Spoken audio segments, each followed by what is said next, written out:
बिस्मिल्लाहिर्रहमानिर्रहीम, अस्सलामुअलैकुम and a very good morning. Good Morning public में आपको खुश आमदीद कहूँगी। मैं हूँ अर्मिला हसन। उम्मीद करता है आप बिल्कुल ठीक ठाक होंगे।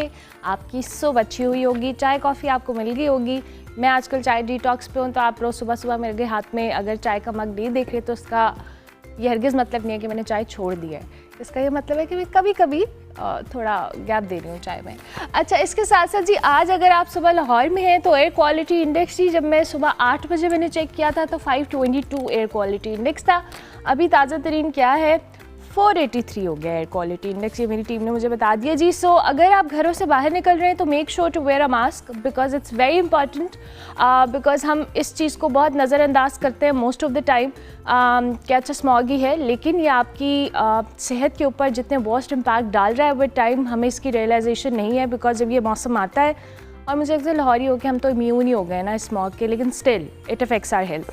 सो make sure to wear a mask. अच्छा जी, आज हमने जिस टॉपिक के ऊपर बात करनी है ये मेरे समेत बहुत सारी ख़वातीन के दिल की आवाज़ है एंड आई बिलीव कि ये बहुत it was a much needed initiative. Pakistani इदारों में जो सिनफी मसावात है या ख़वातीन के तहफ़्फ़ुज़ के फ़रोग़ के लिए जो अहम कानूनी इक़दामात हैं वो वक्तन फ़वक्तन तो सामने आते रहते हैं, लेकिन वफाकी मुहतसिब बराए तहफ़्फ़ुज़ हरासानी का जो हालिया फ़ैसला है ख़ास तवज्जो और काबिल तारीफ़ है, क्योंकि इस इख्तियारात रखने वाले अफराद की जानिब से ख़वातीन के बारे में जो तौहीन अमेज़ या हम कहें तासुब परस्ती पर मबनी बयानात को बराह रास्त हम हरासमेंट के ज़ुमरे में शामिल किया गया है। ये फ़ैसला जी वफाकी उर्दू यूनिवर्सिटी के वाइस चांसलर्स के ख़वातीन फ़ैकल्टी के ख़िलाफ़ बार बार किए गए तौहीन अमेज़ और सिनफी तासुब वाले जो कॉमेंट्स हैं उसके बाद सामने आया। इस फैसले में जी वाज़े किया गया है कि ख़वातीन के जो पेशा वराना रवैये हैं उनको एज या हार्मोनल चेंजेस से जोड़ना ना सिर्फ जिनसी तासुब है बल्कि इदारे की मजमूई जो एजुकेशनल कल्चर कह लें, ख़वातीन की जो इज़्ज़त नफ्स है उसको भी नुकसान पहुंचाता है। और साथ ही यूनिवर्सिटीज़ को जी अब कोड ऑफ कॉन्डक्ट नाफिज करने, आगाही वर्कशॉप्स मुनक्किद करवाने और एहतसाब यकीनी बनाने की भी हिदायत की गई है। ये फ़ैसला जी पाकिस्तान में जो जेंडर इक्वालिटी है इसमें एक बड़ा अहम संग मील तस्वुर किया जा रहा है और ये साबित भी करता है कि काम की जगह पे ख़वातीन के ख़िलाफ़ तासुब या तौहीन अमेज़ रवैया रखना इखलाकी तौर पर भी गलत है, अब कानूनी तौर पर भी ये काबिल सज़ा है। इसी हवाले से हमारे पास बड़ी पर्टिनेंट गेस्ट मौजूद हैं जी। फौजिया वकार साहिबा मौजूद हैं, वफाकी मोहतसिब बराए इंसदाद राशिद ने हमारे साथ मौजूद हैं। अस्सलाम वालेकुम जी। वालेकुम सलाम। Thank you very much madam, बहुत शुक्रिया कि आपने हमें वक्त दिया और इतने इंपॉर्टेंट टॉपिक के ऊपर दिया। आई बिलीव कि हम ये सिर्फ चंद चीज़ों को अभी डिस्कस करें इन डिटेल तो आप हमें बेहतर तौर पर बता सकती हैं कि ये कितना it was a much needed thing on work place, because बहुत सारी ख़वातीन विद टाइम आई बिलीव कि अब काम करने के लिए घरों से निकलती हैं।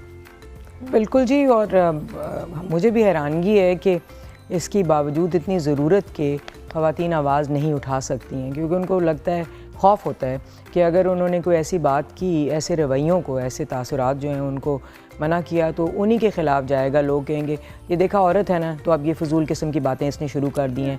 कई लोग ये भी कहते हैं कि वुमन कार्ड खेलना शुरू कर दिया अब उसने। उसका ये लोग नहीं, लोगों को एहसास नहीं होता कि ये रोज़ रोज़ की जैसे गैस लाइटिंग कहते हैं ना, कि आपकी सिन्फ की बुनियाद पे आपको छोटे छोटे कचोके लगाते रहना, बातें करते रहना, वो आपको बड़ा डिस्करेज करता है। और किसी भी काम की जगह पे, किसी भी पेशे में आगे बढ़ने के लिए आपको इनकरेजमेंट की ज़रूरत होती है, ना कि डिस्करेज करना। वो भी आपके काम के ऊपर नहीं, आपकी सिन्फ की बुनियाद पे, जिसके आपको कुछ कर भी नहीं सकते। अगर आप औरत हैं तो आप औरत हैं, अब आप कुछ नहीं कर सकते। तो मुझे खुशी भी हुई कि लोगों के लिए ये अहम था फ़ैसला, मगर हैरानगी भी हुई कि बावजूद नीड के लोग नहीं आते, और जब आए हैं तो फिर इतना ज़्यादा पजीराई हुई है। बिल्कुल, absolutely, I so agree with that. Madam थोड़ा सा हमें ये बताइएगा, इस फैसले के अंदर मज़ीद भी इस चीज़ को एलेबोरेट किया गया। मोस्ट ऑफ द टाइम जो हमने अभी रिसेंटली प्रेग्नेंट ख़वातीन के हवाले से भी जो हम डिस्कशन कर रहे थे कि वर्क प्लेस इस्लामाबाद के अंदर एक खातून के साथ ये हुआ कि जी वो अपनी मैटरनिटी लीव के ऊपर गई थी और उनको फायर कर दिया गया। इसी तरह से हम सिर्फ हरासमेंट ये समझते हैं कि शायद फिज़िकल टच है या इस चीज़ को हम हरासमेंट के उसमें कंसिडर करते हैं, बट आपके जेस्चर्स, आपकी जो रवैया है टुवर्ड्स वेमेन, ये भी हरासमेंट है समहाउ। बिल्कुल जी, बहुत सारे लोग जब हरासमेंट के बारे में सुनते हैं तो उनको लगता है ये खाली जिनसी तकाज़ों से या सेक्सुअल डिमांड्स के साथ जुड़ा हुआ है। मगर 2022 में कानून में बहुत तब्दीली आई थी और उसके बाद सुप्रीम कोर्ट के फ़ैसले भी आए हैं, जिसके तहत सिन्फ की बुनियाद पर किसी भी किस्म की तफरीक जिसमें रवैये शामिल हैं करना हरासमेंट की डेफिनेशन में आता है। बहुत सारे रवैये आपने देखे होंगे कि औरतों को पहले तो हायर नहीं किया जाता, उसके आड़े आते हैं, या हायर किया जाता है तो उनको समझा जाता है कि ये कुछ पोजीशंस के लिए ठीक हैं खाली, और वो भी जिनमें कोई खुश शक्ल लोग बैठा सकें, उन जगहों पे ख़वातीन को रखा जाता है। और लोग बड़े हैरान होते हैं जब एक खुश शक्ल लड़की लायक होती है तो वो कहते हैं तुम्हारी तो शक्ल भी अच्छी है और तुम लायक हो, एज़ इफ़ औरत जो है वो ओरिजिनली नालायक है, मगर यह है कि कब, और ख़ास तौर पे अगर खुश शक्ल है तो, या खाली बदशक्ल औरतें जो हैं वो लायक होती हैं। तो बहुत सारे स्टेरियोटाइप्स जिसे कहते हैं ना, वो ख़वातीन के बारे में हैं। और लोग इस तरह की बातें करते हैं कि ओह सड़क पे कोई गाड़ी बुरी चल रही है तो कहेंगे औरत ही होगी, औरत चला रही होगी, या कहते हैं तुम तो बड़ी हार्मोनल, तुम तो बहुत ज़्यादा इमोशनल हो। मर्दों को भी ये ताना मारते हैं कि क्या औरतों की तरह इमोशनल हो रहे हो, जिसको वीकनेस के साथ जोड़ा जाता है। ये सब कुछ अब हरासमेंट की डेफिनेशन में आता है और कोर्ट्स ने रिकग्नाइज़ किया हुआ है इसको। अच्छा फर्स्ट ये भी एक बात है कि ये तो हम अब इसको इखलाकी इक़दार से अब हमने इसको कानूनी एस्पेक्ट में तो देख रहे हैं, बट ये हमारी सोसाइटी का भी समहाउ एक डायलेमा है। हमें इसको भी तो एड्रेस करना है कि हम एक्सेप्टेंस ला ही नहीं पा रहे। हम जहाँ पे ख़वातीन की हर प्रोफेशन के अंदर इंक्लूजन की बात कर रहे हैं, हम हर तरह से उनको कहते हैं जी ये हर काबिल हैं, but when it comes to acceptance अभी भी नहीं है। आपने बिल्कुल ठीक कहा, क्योंकि मेरे ख्याल से पाकिस्तान को इस मामले में बहुत क्रेडिट, हम अपने मुल्क को क्रेडिट देते हैं कि कवानीन हमने बहुत अच्छे बनाए हैं। दूसरा, हमारे आइन के अंदर भी गारंटीज़ हैं इक्वालिटी की, बराबरी की गारंटी है, इज़्ज़त की गारंटी है, डिग्निटी ऑफ पर्सन हमारे आइन के अंदर दिया हुआ है, और उसको ख़वातीन के साथ रवैयों के साथ भी जोड़ा जा रहा है। मगर फिर भी वो वाकई में मुआशरे में नहीं जा रहा। शायद तालीम हमारी जो है वो इस बात पे एम्फसाइज़ नहीं करती है। कवानीन अगर इम्प्लीमेंट हों तो फिर भी लोगों की जहनीत थोड़ी सी बदल जाती है, क्योंकि कुछ लोग डंडे से ही ठीक होते हैं। तो अब इस तरह के फ़ैसलों से मेरे ख्याल से, या इस तरह कि अगर ज़ीरो टॉलरेंस हो किसी भी ऑर्गेनाइजेशंस में, पॉलिसीज़ हों, तो फिर लोग चाहे दिल में कुछ भी सोच रहे हों मगर बोलेंगे नहीं। आपने उसको फिर परफॉर्मेंस का भी एक मेयार बनाना है। इस फैसले का जिसका आपने जिक्र किया, जो हमने हाल ही में दिया है, उसमें हमने सिंडिकेट, जो यूनिवर्सिटी की गवर्निंग बॉडी होती है, उसको कहा है कि आप मॉनिटर करें। आप मॉनिटर करें कि क्या एक बाइख्तियार इंसान, यूनिवर्सिटी का वाइस चांसलर, इस तरह की बातें कर रहा है तो आपको क्यों नहीं पता है, और अगर कर रहा है तो आपके पास ये ख़बर आनी चाहिए आप, और उसके लिए आपने कोई मॉनिटरिंग मैकेनिज़्म बनाना चाहिए। हेड ऑफ़ द डिपार्टमेंट्स हैं, आप पूरी की पूरी एक जनरेशन शेप कर रहे हैं, कई जनरेशन शेप कर रहे हैं आप, तो आप खुद इस तरह की बातें करते हैं। तो मेरे ख्याल से ये सारी चीज़ें इकट्ठी, कानून अच्छा होना, उसके साथ साथ तालीम, और फिर ये जो अवेयरनेस या आगाही आप लोग दे रहे हैं, it's very important to talk about things. आपको पता है आज से सिर्फ 15 साल पहले अगर कोई कहता था हरासमेंट, तो कहते क्या हरासमेंट है, कोई हरासमेंट नहीं, हम तो औरतों की बड़ी इज्जत करते हैं। बिल्कुल। मगर अब वही लोग कहते हैं कि वाकई औरतों के साथ बड़ी हरासमेंट होती है, औरतों के साथ ख़ास तौर पे। हरासमेंट किसी के साथ भी हो सकती है, ख्वाजा सिरा कम्युनिटी के साथ हो सकती है, मर्दों के साथ भी कई दफ़ा हो सकती है। आपने देखा कि मर्दों को, जो मर्द, वो जो माचो मेल का कॉन्सेप्ट होता है ना, कि वो नहायत मर्दानगी जिसे कहते हैं, वो हमने खुद ही अपने जहन की इख्तरा है, उस पे नहीं, उस पैमाने पे नहीं उतरता तो उसको कहते हैं ये तो बड़ा जनाना है। फिर उसको आवाज़ें कसते हैं, उसकी बातें बनाते हैं उसको, और वो उसकी कारकर्दगी पे असर डालता है फिर। तो लेट्स सी कि क्या होगा। इंशाल्लाह we are hoping for the best, because ये अगर चीज़ आई है, ये फैसला आया है, तो इसके अभी फौज साहब आपने बात की है इम्प्लीमेंटेशन, कावानीन बहुत अच्छे हैं, वी ऑल अग्री कि हर चीज़ को एड्रेस किया गया है समहाउ, लेकिन उस पर implementation is always been a challenge in our country. हम उसमें गवर्नेंस पॉइंट ऑफ व्यू से भी देखें या हम इदारों के हवाले से भी देखें, कुछ ना कुछ ऐसे चैलेंजेस हैं। और इवन हम ऑलरेडी हमारी ऑर्गेनाइजेशंस जो कॉर्पोरेट वर्ल्ड है, यहाँ पर भी कवानीन मौजूद हैं हरासमेंट से रिलेटेड, बट जब कोई इस तरह का केस होता है तो फिर हम देखते हैं कि वो कवानीन पे अमल दरामद नहीं हो पाता समहाउ। आपने ठीक कहा, क्योंकि ये जो कानून है 2010 का, जो हरासमेंट का, और फिर सूबों ने भी अपने कवानीन बनाए, वो गवर्नमेंट और प्राइवेट सब इदारों पे लागू है।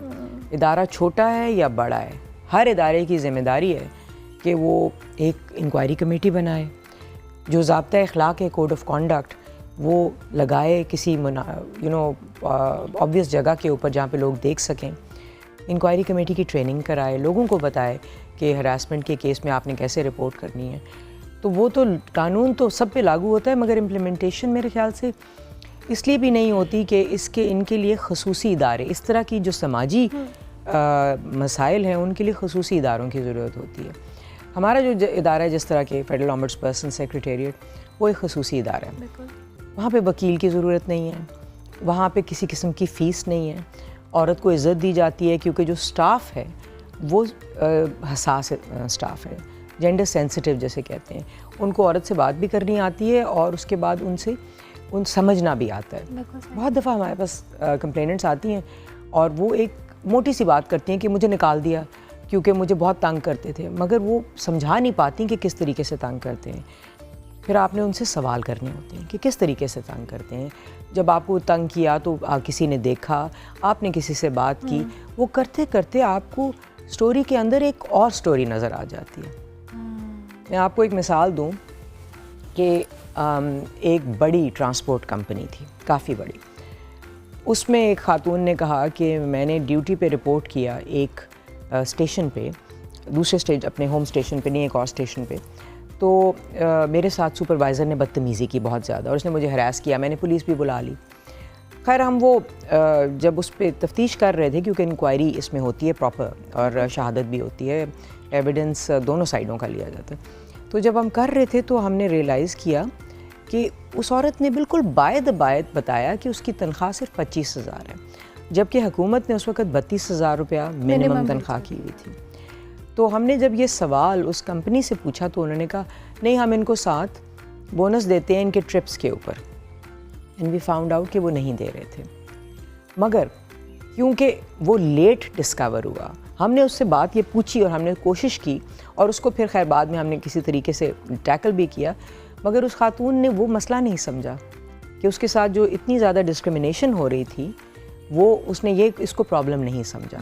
तो एहसास होना बड़ा ज़रूरी है, और जब अच्छे हसास इदारे हों तो मेरे ख्याल से ख़वातीन भी एम्पावर्ड होंगी और वो कॉन्फिडेंट होंगी कि वो आएंगी इदारों के अंदर। बिल्कुल। अच्छा फ़र्ज़ है, ये जो भी आपने सैलरी की बात की है, ये जो डिस्पैरिटी है, ये सिर्फ उस एक तबके में नहीं है, ये हर जगह है। वी बिलीव कि ख़वातीन उसी पोजीशन या डेजिग्नेशन पे काम कर रही हैं, but they are being paid less than their male colleague. और ये कॉर्पोरेट वर्ल्ड है या कोई इस तरह का भी कोई भी इदारा है, यहाँ पे ये सारा डिस्क्रिमिनेशन फेस करते हैं लोग। आप ये भी तो समहाउ इसी ज़ुमरे में आता है। बिल्कुल जी। जेंडर पे इक्वालिटी जो है, इनइक्वालिटी यानी कि तनख्वाह में फ़र्क होना एक ग्लोबल मसला है, पूरी दुनिया में। आपको आपकी नज़र से शायद गुजरा हो, आज से कुछ 6-7 साल पहले BBC इंग्लैंड ने बताया, में एक खातून ने पूरा एक मुकदमा किया क्योंकि उनके साथ के जो होस्ट थे वो उनसे डबल तनख्वाह ले रहे थे। तो क्योंकि उस शायद कानून का इतलाक़ भी था, तो she was able to get equal pay for herself. हमारे यहाँ अभी भी बहुत ज़्यादा पे इनइक्वालिटी। आपने बिल्कुल ठीक कहा कि हर लेवल पे, सीनियर लेवल्स पे भी। अभी हमने एक और केस किया था जिसमें कि एक सीनियर एग्जीक्यूटिव थी, सीनियर वाइस प्रेसिडेंट थी एक बैंक की। शी मेड अ केस, उन्होंने कहा कि मेरे साथ फ़र्क ना सिर्फ सैलरी का है दिया जाता है, बल्कि जो मराहत मिलती हैं वो भी मर्दों से फ़र्क है और कम है। और वो किस लिए है? क्योंकि मर्द आपस में बैठ के गप लगाते हैं, वो इकट्ठे होकर जाके सिगरेटें पीते हैं, शाम को मिलते हैं, मरासिम बन जाते हैं, जिसकी वजह से उनको बेहतर पैकेजेस मिलते हैं। ख़वातीन बहुत दफ़ा ये काम नहीं कर सकती और उसकी वजह से फिर उनको सफ़र करना पड़ता है। तो कानून इसको स्क्वायरली डिस्क्रिमिनेशन की डेफिनेशन में लेके आता है और इसके ख़िलाफ़ कंप्लेंट को हम स्ट्रॉन्गली डील कर सकते हैं। Okay, wow, that's very interesting. हाँ, अगर ये अच्छा, अब मैं इसी क्वेश्चन पे आती हूँ जो आपने कहा कि अगर कोई आए तो लोग आते कितना है, ख़वातीन रिपोर्ट कितना करती है? बिकॉज हमारे यहाँ स्टिल टैबूज जुड़े हैं कि अगर कोई हरासमेंट रिलेटेड कंप्लेन लेकर कहीं भी जाती है, थानों में जाएं तो वहाँ पे एक अलग अजाब है कि आप कैसे उसको करेंगे। आपकी ऑर्गेनाइजेशन है, इस तरह से अगर विद इन द ऑर्गेनाइजेशन कोई ऐसी चीज़ है, दे आर रिलक्टेंट, वो नहीं बताना चाहती, because at the end of the day उन्हें ये डर होता है हम औरत है, बाद में हमारे घर वाले जॉब छुड़वा देंगे, इधर उधर से मसले होंगे, लोग हमें ही ब्लेम करेंगे। ये भी तो एक बहुत बड़ा फैक्टर है। बहुत बड़ा फैक्टर है, इस पे बड़ा काम करने की ज़रूरत है। कल मैं खैबर पख्तूनख्वा में थी, हमारा ऑफिस वहाँ पे भी है। एक केस रिपोर्ट हुआ था जिसमें एक लड़की को, कॉलेज गोइंग लड़की को किसी ने हरासिंग टेक्स्ट मैसेजेस करने शुरू कर दिए। जब उसने कंप्लेंट की तो उसके वालिदैन ने सबसे पहले उसको कॉलेज से निकाल लिया, उसकी सेफ्टी के लिए भी शायद, क्योंकि वो ज़रा संगीन किस्म के मैसेजेस थे। और उसके बाद उसके भाई ने उसको ये कहा कि ये तुम्हारा यकीनन एक ताल्लुक़ है, ये दोनों टू साइडेड है। और तैश में आके जब बाकी लोगों ने भी कहा तो उसने बहन का कत्ल कर दिया। जब कत्ल कर दिया तो थैंकफुली वो फिर गिरफ़्तार हो गया तो उसको बाद में पता चला कि वो बहन का कोई ताल्लुक़ नहीं था, वो कोई और कर रहा था और एक साइड से हो रहे थे। जेल के अंदर उसने अपने आप को कत्ल कर दिया। उसके बाद एक पूरा ख़ानदान तबाह हो गया। आप सोचें ये इतना बड़ा मसला है, क्योंकि जो औरत कंप्लेंट करेगी वो ये सारी बातें भी सोचेगी, depending on where you are. But I will tell you that अभी ख़वातीन बोल्ड हो रही हैं, उनकी फैमिली मेम्बर्स भी समझ रहे हैं कि ये कसूर इसका नहीं है कि ये हरास हो रही है, ये कसूर हरास करने वाले का है और उनको उनका साथ देना है। ये जो केस आपने ज़िक्र किया, इसमें तो लेक्चरर थी। इससे पहले एक यंग लड़की हमारे पास आई और मुझे बहुत खुशी हुई कि वो लड़की एक आईटी कंपनी में वो भी काम करती थी, और वो निकली बाहर तो किसी ने उसको पीछा करना शुरू कर दिया। तो उसने यंग गर्ल, बड़ी धान पान सी लड़की, ऐसा उसने मुकाबला किया, उसने पुलिस में रिपोर्ट किया, उसने हमारे पास रिपोर्ट किया, उसने FIA में रिपोर्ट किया, एंड शी गॉट हर वे। और वो FIA ने कहा कि ये देखें, ये हमारी जुरिसडिक्शन में अभी नहीं आ रहा, आप सेफ़ सिटीज़ से पता कर लें, कैमरों से देख लें। वो सेफ़ सिटीज़ से भी पता किया, फिर वो हमारे पास आई तो हमने भी ऑफ कोर्स उसकी मदद की, सारे इदारों से हमने रिपोर्ट ली। एंड में उसने खोज लगा लिया कि कौन सा आदमी था, उसने माफ़ी मांगी और शी गॉट हर वे, तो वो भी आप मिसालें आपको नज़र आती हैं। और आई थिंक इसमें मीडिया का भी रोल है, क्योंकि आप नैरेटिव चेंज कर रहे हैं ना, आप गुफ्तगू को चेंज कर रहे हैं। आप बताते हैं, सोशल मीडिया बताता है कि harassment is not okay, it is not okay. खामोश ना रहें, आवाज़ उठाएं अपनी। That's very important and I believe कि अगर हमें ऐसे प्लेटफॉर्म्स मिल रहे हैं तो ख़वातीन की जो झिझक है वो भी समहाउ बहुत सारी जगहों पे ख़त्म होगी विद टाइम, और ये इम्प्रूवमेंट आने के लिए हर एक को अपना रोल अदा करना है। फर्स्ट साहब इन द एंड में चाहूँगी हमारे प्लेटफॉर्म से आपके इदारे से मुतालिक भी, बिकॉज़ ये एक वो चीज़ है जो मुझे लगता है कि ज़्यादा से ज़्यादा ख़वातीन अगर आएँ और इस चीज़ को रिपोर्ट करें तो शायद हम एक वो जो डर है होना चाहिए कि अगर आप किसी खातून को वर्क प्लेस पे हरास कर रहे हैं, रोड पे कर रहे हैं, कहीं भी कर रहे हैं, you will be under scrutiny somehow.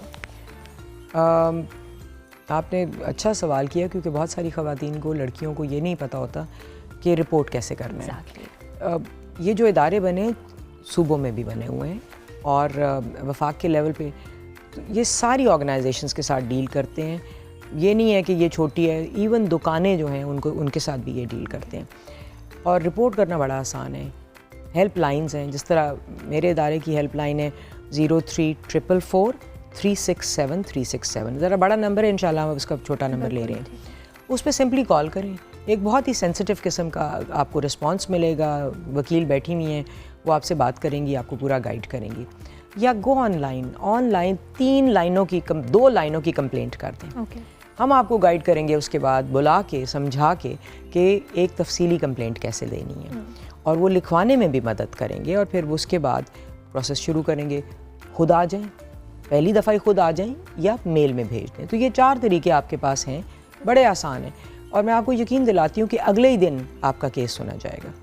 हाँ, और जब वो आ जाएगा तो फिर प्रोसेस है। ये समझना ज़रूरी है कि नामालूम अफराद के ख़िलाफ़ हरासमेंट की कंप्लेंट नहीं हो सकती। मुझे पता है कि बड़ा मुश्किल होता है लोगों का नाम लेना, आपकी ज़िंदगी को ख़तरा होता है, तो नाम देना पड़ता है कि जी इसने मुझे हरास किया, इसके साथ इसने भी किया, सबके नाम दें। ये जो आपने रवैयों की बात की और सेक्सिस्ट रिमार्क्स की, इसमें 2 लोग अक्यूज़ थे। एक को हमने कहा नहीं, साबित नहीं हुआ, तो खैर एनीवे हम उनको अक्यूज़ को फिर मौका देते हैं कि अपनी सफाई पेश करें, क्योंकि कई दफ़ा गलत इल्ज़ाम भी होते हैं जो कि बहुत कम होते हैं। फिर वो सफाई का मौका आता है, फिर शवाहिद आते हैं, दोनों साइडें अपने अपने विटनेसेस भी लेके आते हैं, अपने अपने एविडेंसेस भी लेके आते हैं। टेक्स्ट मैसेजेस हैं, कोई कैमरे की फुटेज है, देखिए अब हर जगह कैमरे लगे हुए हैं, सड़कों पे कैमरे हैं, कैमरे की फुटेज है, या किसी ने देख लिया, आप बाहर निकली हैं कमरे से और आपकी तबीयत नासाज लग रही है या आप खामोश हैं, तो किसी और ने देखा, उन्होंने कहा क्या हुआ, तो आपने कहा कि बस कुछ, अगर आपने ये भी कहा कि कुछ नहीं हुआ, I am just not feeling well, वो भी एविडेंस में आएगा। क्योंकि देखिए बड़ा मुश्किल होता है इन चीज़ों के बारे में बात करना, नौकरी चली जाती है, तो फिर हम उनको भी बुला लेंगे, हमारे पास इख्तियार है कि हम जिस बंदे ने देखा और आपने ये बात कही तो वो सुना किसी और ने, तो वो भी हम उनको भी बुला लेंगे। तो सबको मिला के फिर जब सुनते हैं बड़ी वाज़ेह पिक्चर आ जाती है और फिर बड़ी कड़ी सज़ाएँ होती हैं उसके बाद। I am glad. फ़ाज़िल साहिबा, ये जो प्रोसेस आप बता रही हैं कि ये सारी इन्वेस्टिगेशन विद योर ऑर्गेनाइजेशन, फिर आप जो भी स्टेक होल्डर्स इसमें इन्वॉल्व हैं, ये कितना होता है? Depending on the case very करता है टाइमलाइन हमारी? नहीं जी, कानून कहते हैं 90 दिन के अंदर अंदर कंप्लीट करना है, मगर जो एक और भी वजाहत है कि हर इदारे ने अपनी हरासमेंट इंक्वायरी कमेटी बनानी है, उसको हसास भी करना है, उसको ट्रेनिंग भी देनी है कि कैसे ये सारी इंक्वायरी करनी है। ये नहीं कह देना कि तुम बड़ी इमोशनल हो रही हो, बैठ जाओ, या तुम ज़्यादा ज़रूरत से ज़्यादा सेंसिटिव हो रही हो, कुछ नहीं होता, लड़कियों के साथ ऐसे होता ही है। अगर वो इंक्वायरी कमेटी ये बात के, उसकी रिपोर्ट मेरे पास आ सकती है, उसकी रिपोर्ट सूबाई मुतसिब के पास आ सकती है, हम इदारे को उसका कसूरवार फिर ठहराएंगे कि इदारे ने क्यों नहीं उसको कमेटी को सही अपॉइंट किया, सही लोग नहीं बैठाए, उनको सही ट्रेन नहीं किया, वो जेंडर सेंसिटिव नहीं है। हर कंप्लेनेंट के पास ये ऑप्शन है कि या वो अपने इदारे में रिपोर्ट करे या डायरेक्टली हमारे पास आ जाए। बिल्कुल ठीक है। क्योंकि कई दफ़ा इदारों में लोग डरते हैं, जो कमेटी के मेंबर होते हैं वो भी इन्फ्लुएंस में आए हुए होते हैं, ख़ास तौर पे मैनेजमेंट के या ओनर्स के, तो वो डरते हैं, तो सीधे हमारे पास आ सकते हैं। और जब हमारे पास कंप्लेंट चल रही होती है तो उस वक़्त इंतकामी कार्रवाई नहीं हो सकती किसी किस्म की भी, किसी को निकाला नहीं जा सकता। थ्रेट ये होता है ना कि जो ही किसी ने कंप्लेंट की उसको निकाल दें, नहीं निकाला जा सकता। अगर निकालेंगे, आप एक बहुत बड़ी एयरलाइन, उसका केस मेरे पास आया था, उनके पास बहुत तगड़े वकील थे, लोग वकील ले आते हैं हालांकि ज़रूरत नहीं होती, तो उन वकीलों ने बड़ा केस बनाया कि हमने इसको डिसमिस किया ड्यूरिंग द कंप्लेंट क्योंकि एडमिनिस्ट्रेटिव मैटर। तो हमने कहा ये आप ये नहीं कर सकते, ड्यूरिंग द कंप्लेंट आप नहीं कर सकते। उन्होंने उसको बहाल किया सारी, उसके बाद जब वो छोड़ा उसने, लड़की ने खुद सारे पैसे दिए, मगर कंप्लेंट जब सुनी जा रही थी उसके दौरान किसी किस्म की इंतकामी कार्रवाई नहीं हो सकी। अच्छा, ये पैसे देने वाली बात से मेरे, आप जैसे जैसे बोल रही हो, आप बोले मम्मी कुछ टाइम। बिल्कुल, मैं चाह रही हूँ ये जो आपने बात की, वो बहुत सारी ऑर्गेनाइजेशन में हम जहाँ सैलरी डिस्क्रिमिनेशन की बात कर रहे थे, वहाँ पर पैसे ना देने का भी रवाज है। बहुत सारी ऑर्गेनाइजेशन ख़वातीन के, या जो यंग लड़कियाँ हैं, इंटर्न्स आ रही हैं या किसी भी तरीके से काम कर रही हैं, वहाँ पर ये वाले फ़ाज़िल साहिबा बहुत इश्यूज़ हैं। देखिए, अगर तो पॉलिसी है कि आपने अनपेड इंटर्न्स भी लेने हैं, तो वो तो पॉलिसी है सबके लिए है, और वो लड़कों के लिए भी होनी चाहिए। मगर अगर पॉलिसी नहीं है और आप एक्सप्लॉइट कर रहे हैं, जिस तरह मुझे पता है कि मीडिया में बहुत सारी, मैं पैमरा के भी कमेटी में थी, तो उसमें ये था कि यंग होस्ट्स को पैसे नहीं दिए जाते थे, ख़ास तौर पे यंग को। कहीं तो बहुत देर से एक बल्कि साहब हमारे पास आए थे, 72 प्रोग्राम्स उन्होंने किए थे और उसके पैसे नहीं उनको मिले थे।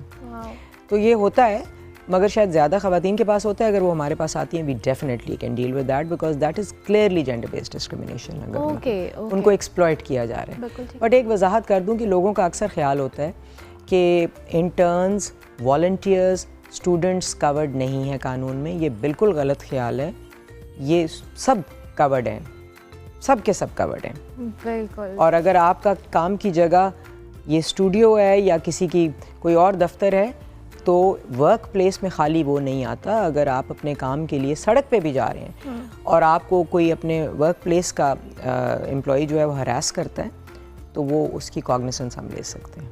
That's amazing, thank you very much Fazil साहब, बहुत शुक्रिया कि आप तशरीफ़ लाई और इतना डिटेल हमें बताया इस हवाले से। जी, वर्क प्लेस हरासमेंट एक इशू है और ये ग्लोबल इशू है, हम इसको सिर्फ पाकिस्तान तक महदूद नहीं कर सकते, बट ऑब्वियसली पाकिस्तान में मौजूद ख़वातीन के अपने चैलेंजेस हैं जहाँ पे वो काम कर रही हैं। एंड आई बिलीव कि इस तरह के कवानीन, इस तरह के फ़ैसले बहुत सारी लड़कियों के लिए काम की जगह को सेफ़ स्पेस बनाने में बड़ा इंपॉर्टेंट रोल अदा कर सकते हैं। फौजिया वक़ार हमारे साथ मौजूद थी, इनसे हमने बात की।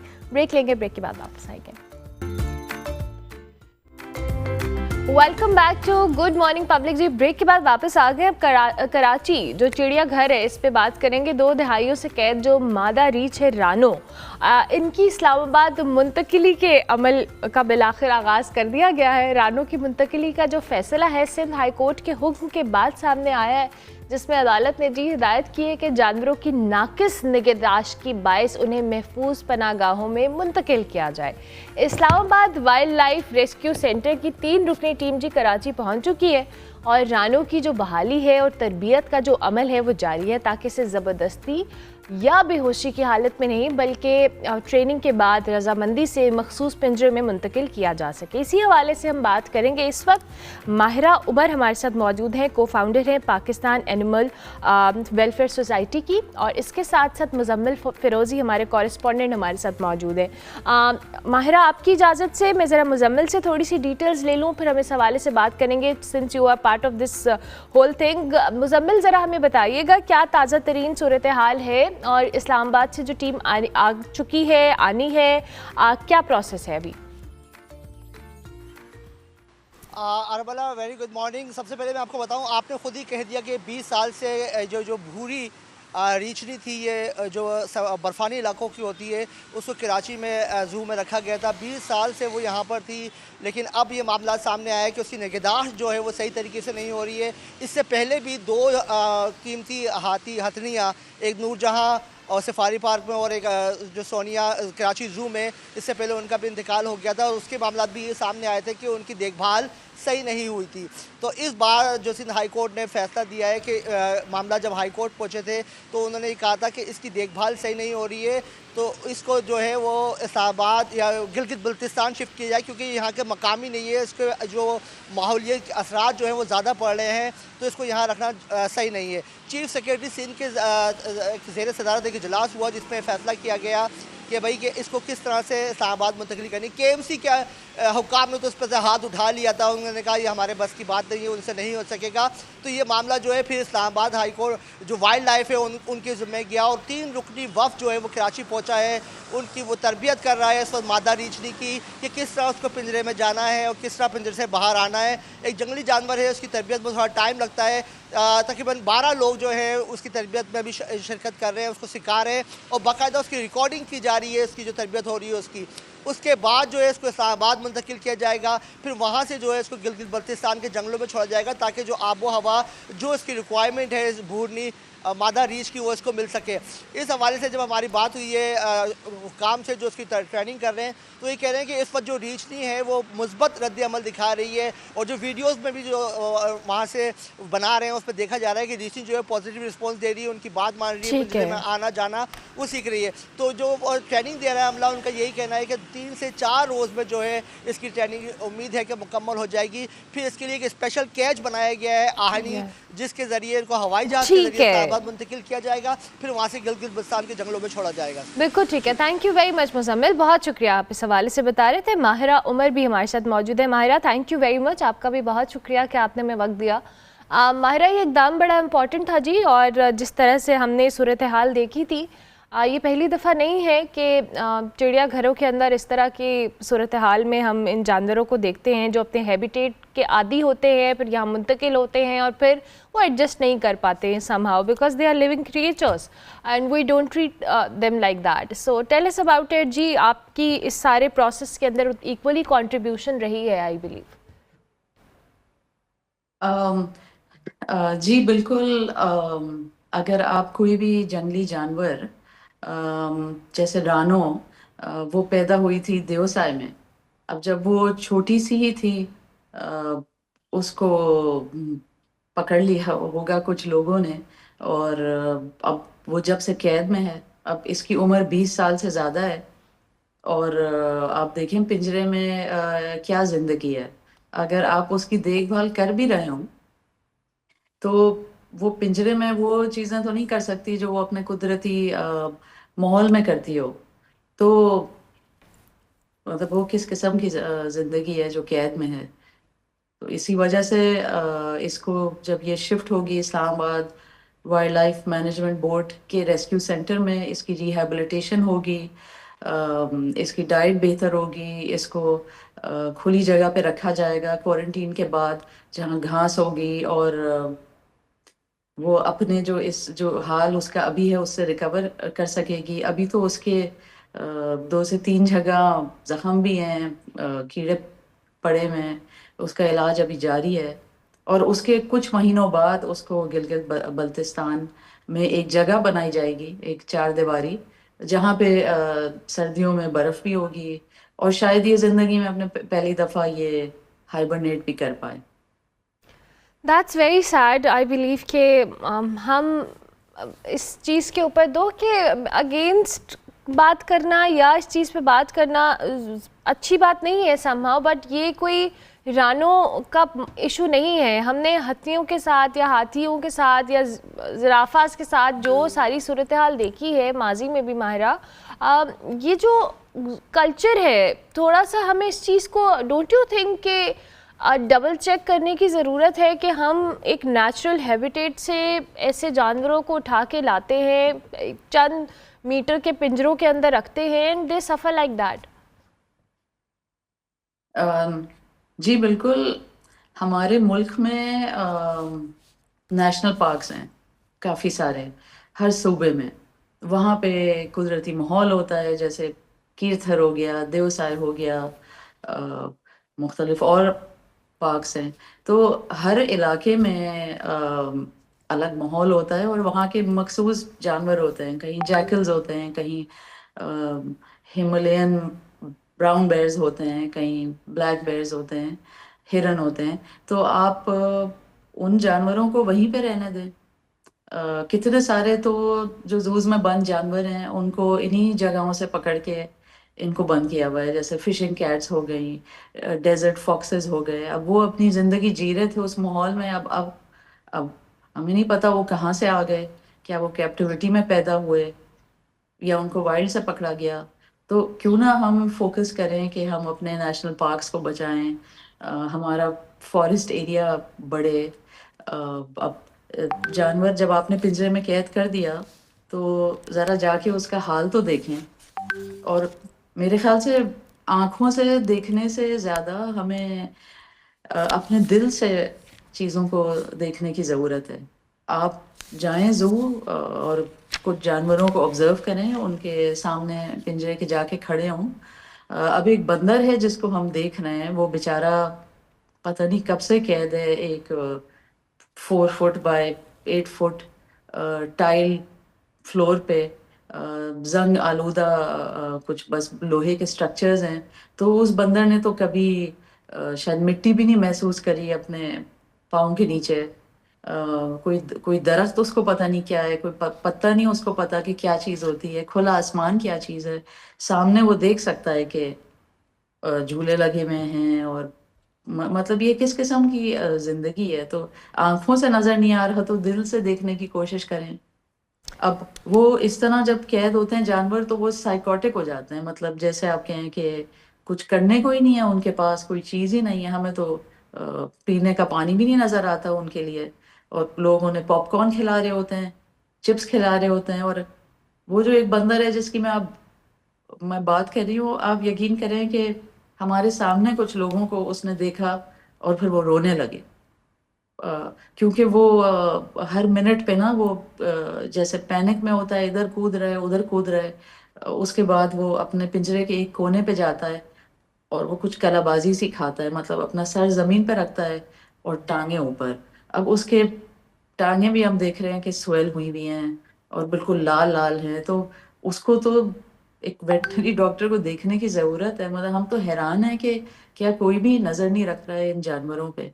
हम तो आम आदमी हैं, हम तो नॉर्मल जू विजिटर हैं, हम उधर गए हमें ही नजर आ रहा है। तो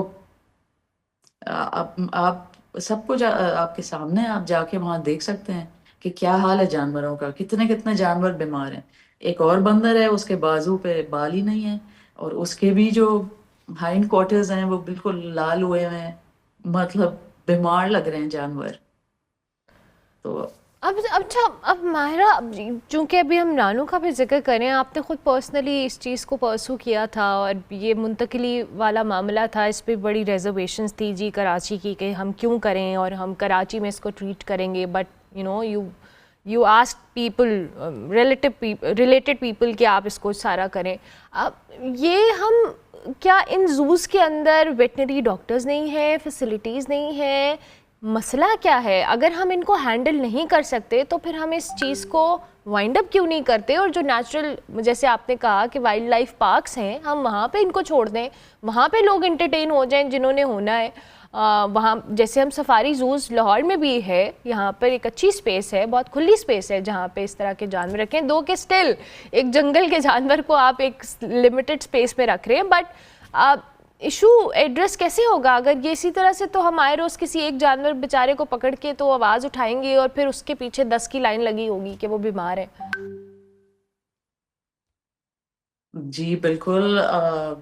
देखें, बच्चों को एजुकेशन और अवेयरनेस फराहम करने के और भी बहुत सारे तरीके हैं। जानवरों को पिंजरों में कैद करना ये तो कोई भी एंटरटेनमेंट नहीं है। वो तो आप उनको गलत पैगाम एक पहुंचा रहे हैं कि ये जानवर पैदा हुआ था एक सीमेंट के और टाइल के और लोहे के पिंजरे में रहने के लिए, जबकि वो जानवर पैदा हुआ था कि वो अपने कुदरती माहौल में मीलों मील चले, वो फॉरेज करे, वो जैसे रानू है वो कीड़े मकोड़े, अगर उसको ना पकड़ा जाता जहाँ वो पैदा हुई थी तो वो ठीक है, सर्दियों में महीनों हाइबरनेट भी कर रही होती और उसकी नस्ल भी आगे बढ़ आई एम रही श्योर होती। कि हम इन चीज़ों को एड्रेस करते तो मामला शायद चेंज होते। मेरा टाइम ख़त्म हो गया, but Mahira thank you very much. मैं इंशाल्लाह ज़रूर इस पे दोबारा भी आपसे बात करूँगी। माहिरा उमर हमारे साथ मौजूद थी। ब्रेक लेते हैं, ब्रेक के बाद वापस आते हैं। Welcome back to Good Morning Public जी। ब्रेक के बाद वापस आ गए। बात करेंगे कुछ Pakistan versus South Africa match की। 3 T20 मैचेस की सीरीज़ जारी है जी। पहला मैच रावलपिंडी स्टेडियम में खेला गया और अब जो दूसरा मैच है वो आज लाहौर के कद्दाफी स्टेडियम में खेला जाएगा। पिछले मैच में कुछ हालात ढके छुपे नहीं हैं, सब जानते हैं। साउथ अफ्रीका ने पाकिस्तान को 55 रन से शिकस्त दी थी। फिर इसके सामने हमारी जो 195 का जो टारगेट रखा गया था, जिसका जवाब पाकिस्तान बल्लेबाज नहीं दे सके। बाबर आजम की टीम में जो वापसी हुई थी आफ्टर 10 मंथ्स, जो कि लास्ट उन्होंने साउथ अफ्रीका के अगेंस्ट आई बिलीव के T20 मैच खेला था, उसके बाद अब उन्होंने खेला, लेकिन वो भी कुछ अच्छी कारकर्दगी नहीं दिखा सके। साइम मयूब 37 स्कोर किया था जी, पाकिस्तानी टीम के टॉप स्कोरर रहे थे, जबकि दूसरी जानिब साउथ अफ्रीका की जानिब से बड़ी शानदार बॉलिंग की गई थी। और अब आज एक्सपेक्टेशन ये हैं कि बाबर आजम जो कि पहले मैच में भी थी कि परफॉर्म करेंगे, उसके अलावा पाकिस्तान का जो बैटिंग ऑर्डर है वो अच्छा कुछ परफॉर्म करे। शमशेर न्याजी हमारे साथ मौजूद हैं, स्पोर्ट्स एनालिस्ट हैं। अस्सलाम वालेकुम Shamsher, thank you very much. I hope you are doing well. पहला मैच आपने देखा है, आप मेरी तरह डिसअपॉइंटेड हैं, मैं जानती हूँ, लेकिन अब आप बताएं दूसरे मैच में क्या करना है और क्या होगा। जी सबसे पहले तो वालेकुम अस्सलाम एंड गुड मॉर्निंग। देखें, जब तक मैं पहले भी ये बात कर चुका हूँ, जब तक आपकी नीयत में खोट होगा, अगर आप अपनी टीम के साथ ऑनेस्ट नहीं रहेंगे, अगर आप प्लेयर की सिलेक्शन में ऑनेस्ट नहीं रहेंगे, आप इसी तरीके से ही हारते रहेंगे और आप day by day modern cricket से दूर होते जा रहे हैं और होते जाएंगे मजीद। आपका बाबर आजम एक नहीं 10 बाबर आजम आ जाएं, वो रोज फेल होंगे, रोज नसीम शाह जैसे लड़के फेल होंगे, सारे लड़के फेल होंगे अगर आपकी नीयत में खोट होगा। होम सीरीज है, होम ग्राउंड में आप अपना मैच खेल रहे हैं, पहला T20, आप इतनी बदतरीन आपने शिकस्त ली, उसकी वजह क्या है? क्यों हमारे प्लेयर फ्लॉप हो गए, क्यों नहीं चले? उसकी वजह यह है प्लेयर सिलेक्शन, उनकी जो पोजीशनिंग है उसमें गलतियां बहुत ज़्यादा। अनफिट प्लेयर जो चले हुए कारतूस हैं उनको दोबारा आपने आजमाया, बजाय पीछे इतनी बड़ी लाइन लगी हुई है प्लेयर्स की जो T20 स्पेशलिस्ट बैठे हैं, जो T20 खेलना चाहते हैं। आजकल वैसी क्रिकेट इतनी तेज हो गई है, कमर्शियल हो गई है, जो नए पौध आ रही है क्रिकेटर्स की, वो यही चाहते हैं कि हमें शॉर्ट फॉर्मेट क्रिकेट मिले जिसमें हम ज्यादा शोहरत पा सके, ज्यादा पैसा कमा सके और ज्यादा अच्छा परफॉर्म कर सकें। तो उन लड़कों को मौका नहीं दिया जा रहा। चले, अगर उनकी नीयत में अगर आपको लगता है कि उनके पास कोई सिफारिशें नहीं है या कोई पर्चियां नहीं है, तो एटलीस्ट उनको तो आप टीम में रखें जो ऑलरेडी आजमाए हुए हैं। लेकिन आप अनफिट प्लेयरों को देखें, नसीम शाह टीम में वापस आए, बाबर आजम की T20 टीम में वापसी हुई, बाबर आजम से उम्मीद थी काफी, लेकिन जब तक आपका स्ट्रक्चर ठीक नहीं होगा बाबर आजम नहीं परफॉर्म कर सकता। शुक्र रिजवान को नहीं लेके आए, बल्कि उसको लेके आए शायद वो फेल हो जाता, फिर आप रिजवान पे बातें करने लग जाते। लेकिन उस्मान रिजवान ने खान शमशेर सवाल किया कि उन्हें क्यों निकाला है T20 स्क्वाड से, उन्होंने सेंट्रल कॉन्ट्रैक्ट पे साइन नहीं किया। देखिए वजह है ना, देखिए ना, अब ये प्लेयरों के, आपको मैं बताऊं, जो आपका पीसीबी का स्ट्रक्चर है ना अरमला, उसके अंदर जब बैट्समैन या बॉलर ग्राउंड में उतरता है ना, उसको ये कह के भेजा जाता है कि भाई अगर तुमने परफॉर्म ना किया ना तो तुम टीम से बाहर हो जाओगे या तुम स्ट्रक्चर से बाहर हो जाओगे। जब आप एक इतने प्रोफेशनल प्लेयर को इतने प्रोफेशनल स्टेज पे आप ये मेंटल टॉर्चर देख के ग्राउंड में भेजेंगे ना, तो कैसे परफॉर्म करेंगे? आप मुझे खुद बताएं, आप भी एक प्रोफेशनल खातून है, आप बताएं, आपको अगर मेंटल टॉर्चर दी जाए, आप अपनी फील्ड में कभी परफॉर्म कर सकेंगी? नहीं कर सकते। वो तो फिर एक प्रेशर वाला काम है, आप इतने शायकीन के सामने परफॉर्म कर रहे हैं। अब जरा थोड़ा प्लेयर्स पे डिस्कस कर लेते हैं। नसीम शाह अनफिट थे, उसकी वजह से टीम से बाहर हुए। कल भी उस दिन भी जब वो मैच खेल रहे थे, उनको नहीं पता उनका बॉल कहां को स्विंग कर रहा है, वो स्ट्रगल कर रहे थे लगातार बॉल के साथ। हसन नवाज अच्छी इंक्लूजन है, T20 स्पेशलिस्ट है, लेकिन आप उसकी पोजीशन देखें, 6ठे नंबर पे आपने उसको बैटिंग करने भेजा है, जबकि एक प्लेयर जिसकी जरूरत 4थे नंबर पे है, जिसकी जरूरत 5वें नंबर पे है, अर्ली स्कोर करने की है, उसको आप 6ठे नंबर पे भेज के उस पर एहसान कर रहे हैं, वो क्या परफॉर्म करे? फिर आप प्लेयर पे आप तोहमत लगा देते हैं कि भाई प्लेयर गलत है, प्लेयर गलत है, आपने पोजीशन गलत किया हुआ है। सबसे बड़ी चीज मैं अरमला आपको आज ये पॉइंट आउट कर दूं, सबसे बड़ी चीज, सलमान अली आगा T20 का प्लेयर नहीं है, आपने उसको कप्तान बना के टीम में रखा हुआ है। सलमान अली आगा ने अभी टेस्ट क्रिकेट खेली है, आपने उसकी परफॉर्मेंस देखी है, इंप्रेसिव परफॉर्मेंस। ओडीआई में उसकी आपने परफॉर्मेंस देख ली हुई है, वो लंबी रेस का घोड़ा है, उसको उसके लिए यूज करें। मुझे यहाँ बैठ के समझ आ रही है, हालांकि मैं कुछ भी नहीं हूं, मैं नहीं कहता कि मैं बहुत बड़ा कोई स्पेशलिस्ट बैठा हूं यहाँ पे क्रिकेट का, मुझे ग्राउंड से बाहर बैठ के समझ आ रही है कि यार इसकी ये पोजीशन है, इसकी ये इसका स्पेशलिस्ट है, इसका स्पेशलिस्ट है। जो स्ट्रक्चर के अंदर बैठे उनको क्यों नहीं समझ आ रही है समझ, उनको बेसिकली नीयत नहीं साफ उनकी। सलमान अली आगा T20 स्पेशलिस्ट नहीं है, आपने उसको कप्तान खिलाया हुआ है, कब से चीखे मार रहे हैं कप्तान चेंज करो, कप्तान चेंज करो। वो स्लो क्रिकेट का एक्सपर्ट है, आप उसको कमर्शियल क्रिकेट में, तेज क्रिकेट में लेके आ रहे हैं। उसके बाद अब मुझे नहीं पता कि सलमान अली आगा की से है टीम में कि नहीं है, उससे पूछ के टीम की सिलेक्शन होती है कि नहीं होती। बाबर आजम किस क्राइटेरिया के तहत वापस आया, I don't know. Naseem Shah किस क्राइटेरिया के बाद वापस आया, I don't know. Hasan Ali किधर है, जो पिछले दिनों छोटी क्रिकेट में अच्छा परफॉर्म कर रहा था, आई डोंट नो वो किधर है। अबरार, एक अकेला स्पिनर आप खिला देते हो उसको कि वो कैरम बॉल फेंकेगा, भाई ऐसे नहीं होता। आपके होम ग्राउंड में आके आपको पिछले कितने अरसे से ऑस्ट्रेलिया, इंग्लैंड आपको शिकस्त दे रही है, अब तो ये टीमें आपके होम ग्राउंड में आके शिकस्त देने लगी हैं। आई डोंट नो लाहौर में आज क्या होगा, मुझे बिल्कुल आइडिया नहीं लाहौर में क्या होगा, और मुझे टीम फेल होती नजर आ रही है। ये आपकी टीवी स्क्रीन पे अभी आप देखें, एक फुटेज चली है, सलमान अली आगा किस तरह आउट हुआ है, बाबर आजम किस तरह आउट हुआ है। इस तरह तो गली के लड़के भी आउट नहीं होते। कल रात को मैंने क्रिकेट खेली, कल रात मैं इस तरह आउट नहीं हुआ, समझिए मेरी बात आप। तो मतलब बात ये कि आप बिल्कुल बचकाना तरीके से आप क्रिकेट खेल रहे हैं और आपका कोई स्ट्रक्चर नहीं है, आपकी नीयत में खोट है, आप नहीं जीत सकते। ये प्लेयरों के स्टैट्स पे बात कर करके आप थक जाएंगे। आप, मैं लोगों को कह रहा हूं थोड़ा पीछे आके सोचे थोड़ा सा कि स्ट्रक्चर में नहीं है आप लोग। T20 अभी भी चांस है आपके पास, आप सलमान अली आगा को एज अ कैप्टन चेंज करें। अगले साल वर्ल्ड कप आ रहा है, उससे पहले पहले नया कप्तान लेके आए, आपके पास टाइम थोड़ा रह गया। आप T20, आपने कल रात को इंडियन वुमेन्स क्रिकेट टीम और ऑस्ट्रेलियन वुमेन्स क्रिकेट टीम का मैच देखा है आपने? जी जी, क्या चेस किया उन्होंने। मुझे तो डर लग रहा है कि आप लड़कियों से मैच करते हैं, हम लड़कियों से मैच हार जाएंगे। ओह गॉड, नहीं भाई नहीं, वो सिस्टम के कैसी तहत, बातें आप कर रहे हैं सिस्टम के तहत आपकी हालत सिस्टम ये बनी हुई है। नहीं, हमारी जो टीम है, अब ठीक है, जो ख़वातीन बड़ा अच्छा खेलती है, हमारी अपनी बेचारी जो वेमेन क्रिकेट टीम है वो भी बहुत नामुसाइद हालात में पहले खेलती आई है। अब शायद उनको आके कोई हमने अच्छी फैसिलिटीज़ देना शुरू की हैं, दो कि बहुत कम खेलती हैं वो, अभी भी उनको इतनी अपॉर्चुनिटीज़ नहीं मिलती है, लेकिन इनको तो अपॉर्चुनिटीज़ भी मिलती हैं। इनके ऊपर इन्वेस्टमेंट भी होती है, इनके ऊपर बात भी होती है, इनको हर तरह से फैसिलिटेट किया जाता है, उसके बावजूद ये क्यों नहीं परफॉर्म कर रहे? वही बात है कि स्टार्टिंग फ्रॉम द सिलेक्शन, और बल्कि सिलेक्शन से पहले की जो पॉलिटिक्स है, मुझसे भी सारे लोग थोड़े थोड़े वाकिफ़ ही हैं कि क्या होता आ रहा है। मेरे ख्याल से देखिए हरमला, मेरे ख्याल से ये बहस तो बनती नहीं है कि ये 40 लाख कमा रहा है, 30 लाख कमा रहा है, इतने पैसे ले रहे हैं और परफॉर्म नहीं कर रहे।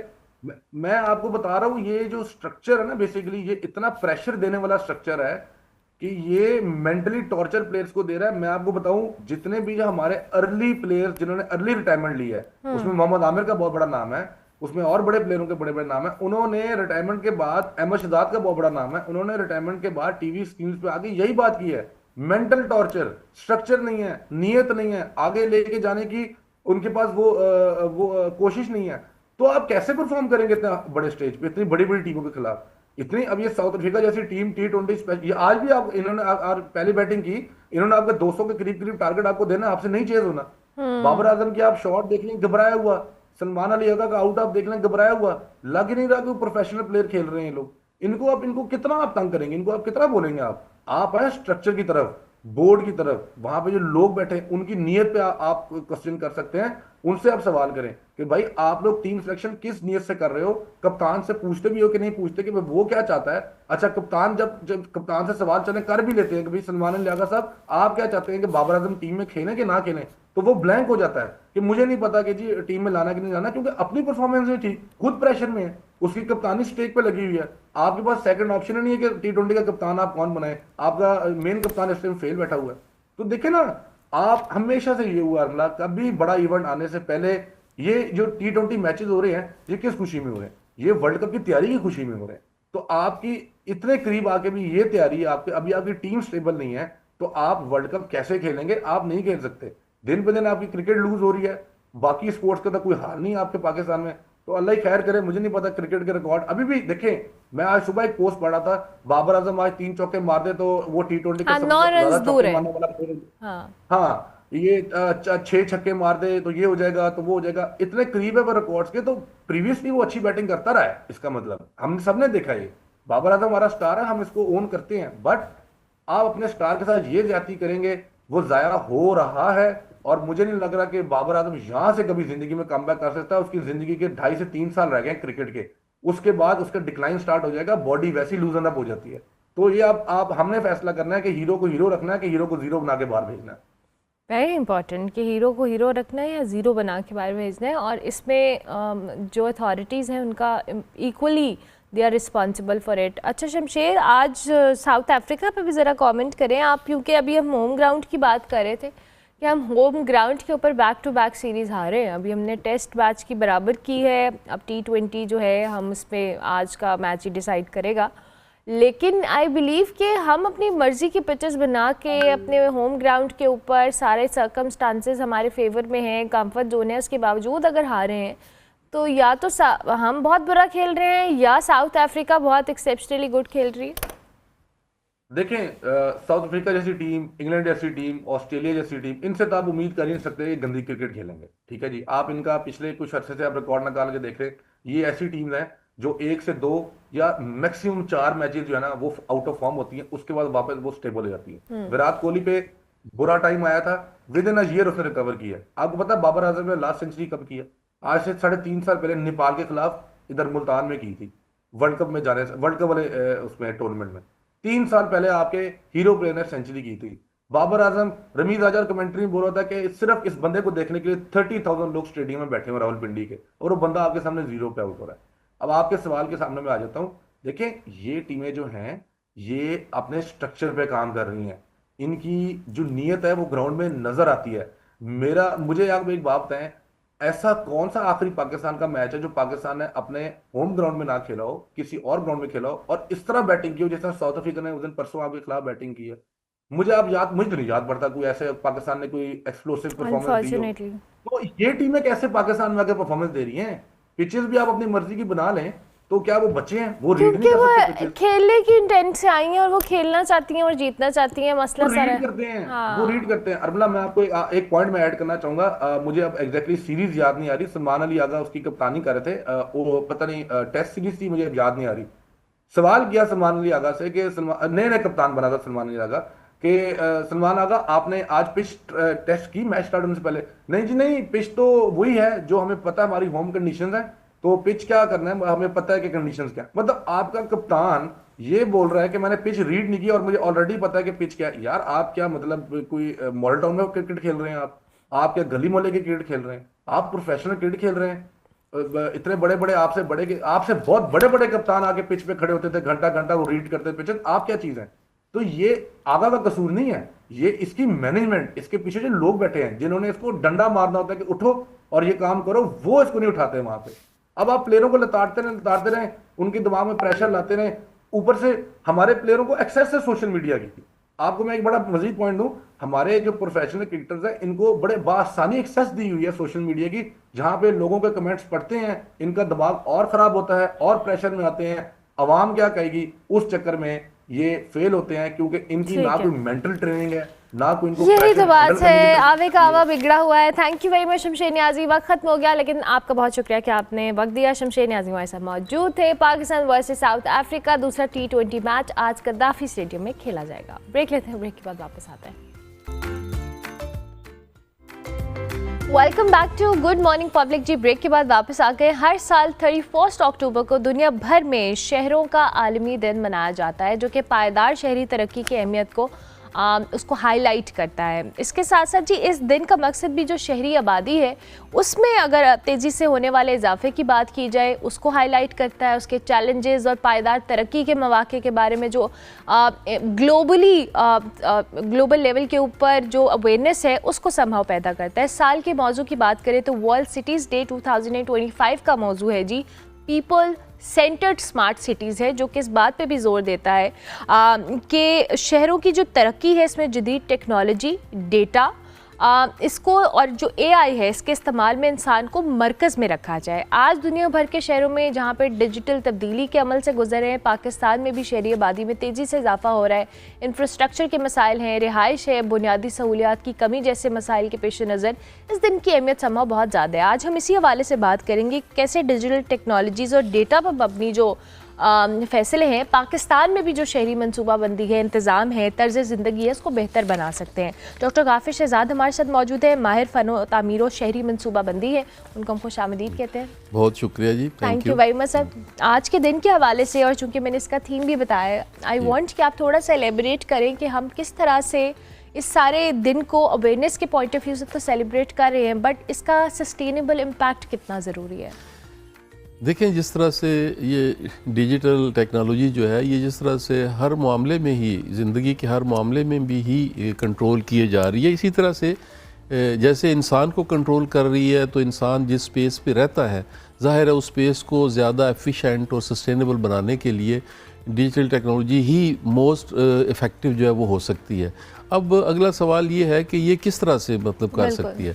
अब उसमें ये देखें कि आपके पास मोबाइल एक छोटा सा एक इक्विपमेंट है और अब देखिए उसने कितनी चीज़ों को रिप्लेस कर दिया। घड़ी चली गई, उसके ऊपर जो डायरी होती थी वो चली गई, कैलेंडर चला गया, मतलब वो जो फ़ोन बैठ के आप घर में ही कर सकते थे वो देखें ना, ये सारी चीज़ें एकदम चेंज हो गई।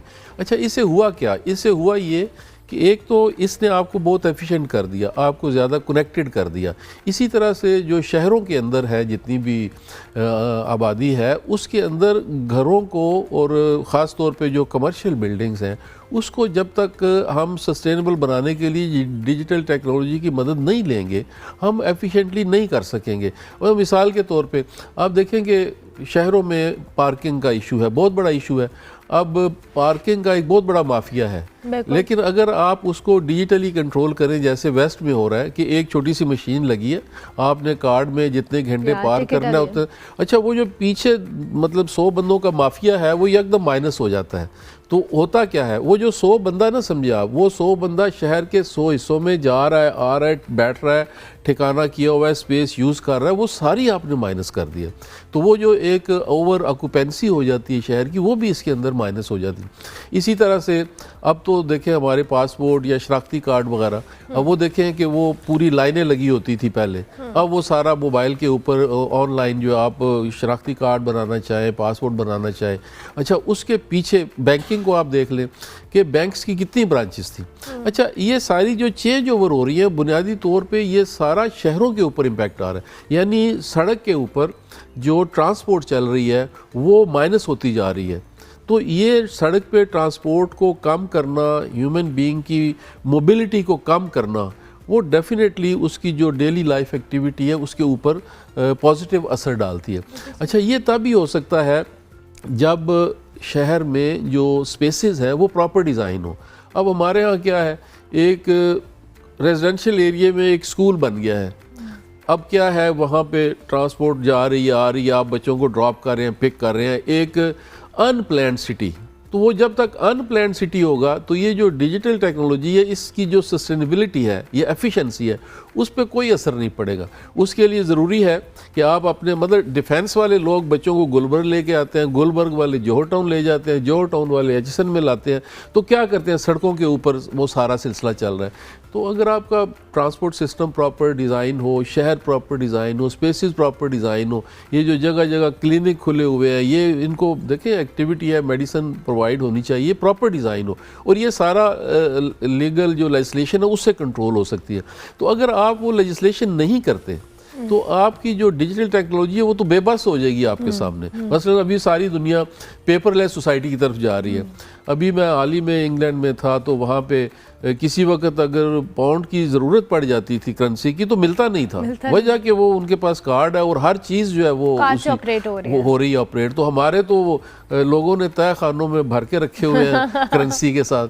तो अब बताएं कि उन लोगों को आप कैसे डिजिटल उसकी तरफ सिटीज की तरफ माफिया ही है ना, जो कि डिजिटल की तरफ आने ही नहीं दे रहे। बिल्कुल, ये सारा इसी में पिलफरेज हो रही है, इसी में चीज़ें कंट्रोल हो रही। मतलब आपके पास जितने एसेट्स हैं अगर वो रिकॉर्ड ऑनलाइन है और गवर्नमेंट को भी पता है, आपको भी पता है, तो कभी भी उसके अंदर सर आधे से ज्यादा मुल्क तो वैसे बैठ जाएगा, अगर बैठ जाएगा ऑन रिकॉर्ड आ गया तो ये तो बड़ा मसला हो जाएगा। बिल्कुल हम तो अभी जो ऑन रिकॉर्ड चीजें आई है उसको भुगत रहे हैं बहुत सारे लोग। बिल्कुल अच्छा डॉक्टर साहब, ये वो चीजें हैं जो गवर्नमेंट के इख्तियार में है, लेजिस्लेशंस हो, लीगल एस्पेक्ट्स हो, फिर अब सारी चीज़ों को हम सारे स्टेक होल्डर्स को मिल के करना है। बट अनफॉर्चुनेटली हमारी प्रायोरिटीज़ बड़ी डिस्ट्रैक्टेड हैं। हमने अपना फोकस उस तरह से रखा नहीं है कि हम चाहते क्या है। हमें कोई एक मसला लगता है हम उसको पकड़ लेते हैं, उसके रूट कॉज पे नहीं जाते। For the timing temporary solution निकाला जो उसको थोड़ा सा रैप किया और रख दिया। यही हमारा बिहेवियर है। ये बहुत ही अच्छी तरफ आपने इशारा किया है। बुनियादी आपने मसले की जड़ को पकड़ा है। अब लाहौर की मिसाल लें आप।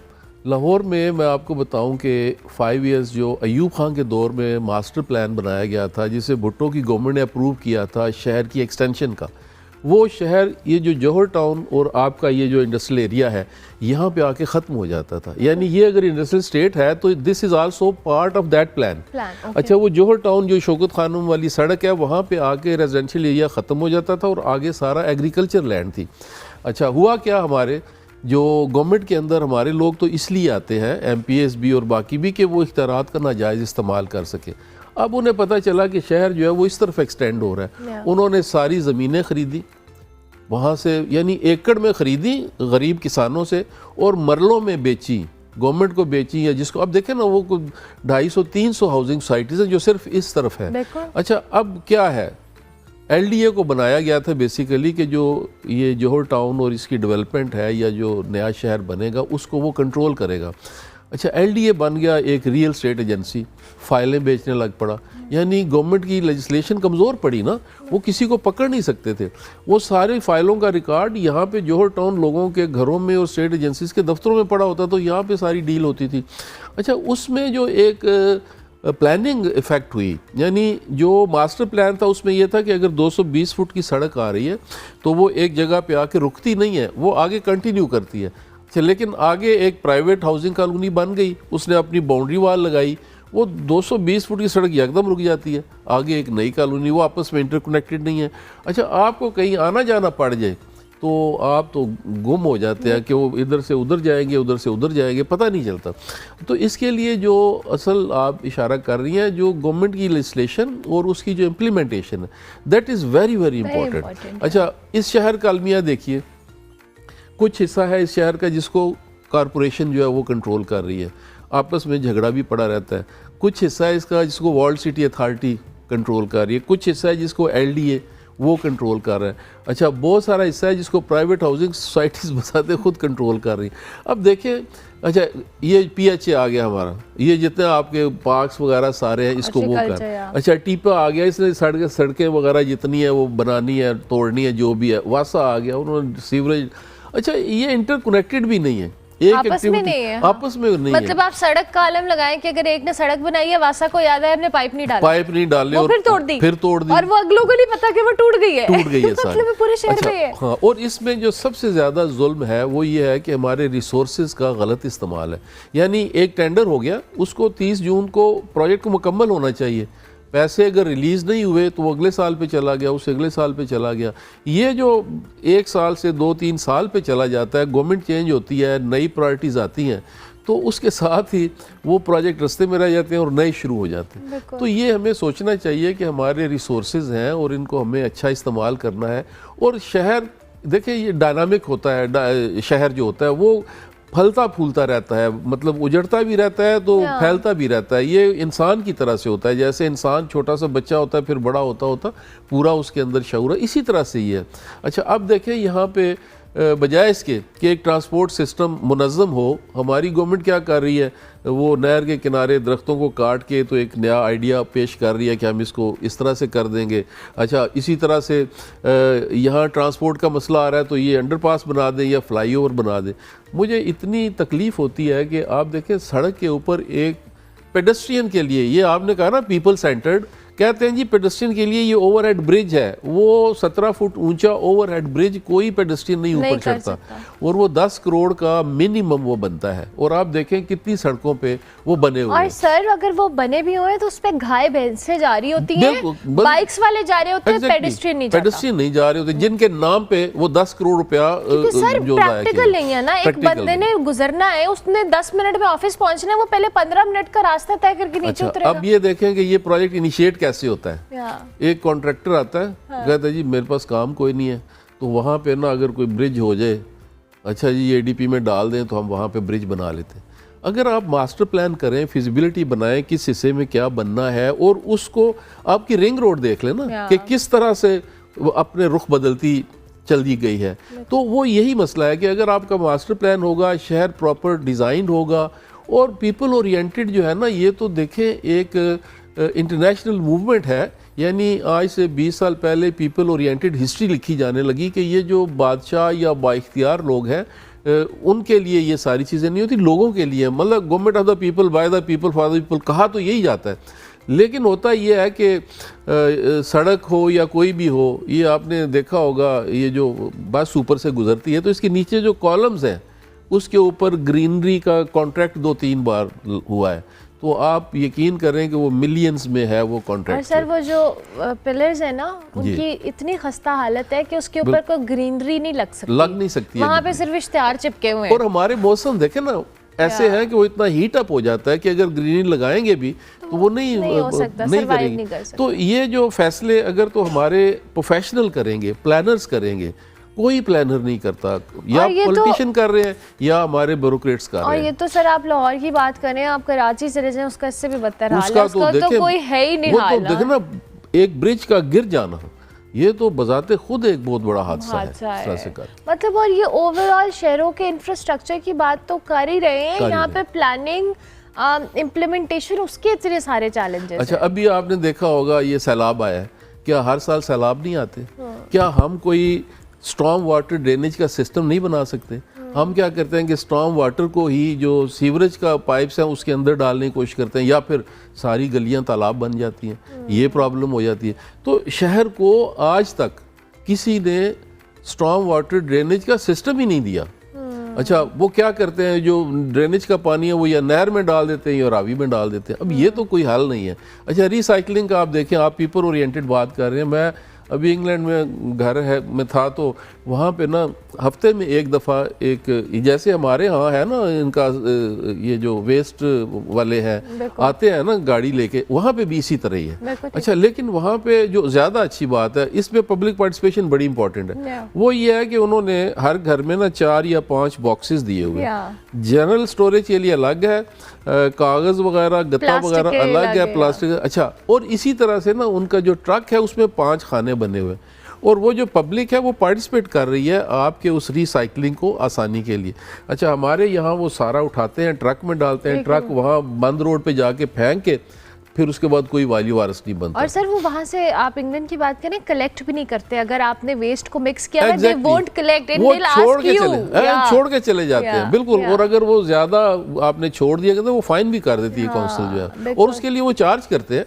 मतलब कोई हर्ज नहीं है, यहाँ भी बिल बेशक चार्ज करें, सर लेकिन यहाँ पे उसको सर्विस चार्जेस होते हैं सोसाइटीज बिल्कुल में, लेते हैं, बिल्कुल लेते हैं, बिल्कुल लेते हैं, और वो बिल्कुल ऐसे। कहते हैं कि आप करें। अच्छा, इन द एंड मैं चाहूंगी हमारे प्लेटफॉर्म से डॉक्टर साहब आप कुछ भी ऐड करना चाहिए आज के दिन के हवाले से। जी। चलें, अब लेजिस्लेशंस और हाँ, स्टेट वो तो प्लान वो सारे। तो सारी चल रही है, पब्लिक जी। सेक्टर इसमें क्या कर सकता है? अच्छा, इसमें पब्लिक जो है ना, वो तो देखें, उसकी पहली बात तो ये कि उसकी अवेयरनेस बहुत ज़रूरी है। अगर हमारा मीडिया उसकी अवेयरनेस करे और उनको अपना किरदार अदा करने के, बस गाड़ी में आप जा रहे हैं, पब्लिक बजाय इसके वो एक लिफाफा या कोई उठाया और ऐसे सड़क पे फेंक दिया, तो मुख्तलिफ बिन्स वगैरह पड़ी हैं, आप वहाँ पे डाल दें, अपने घर में जो है उसको संभाल के रखें।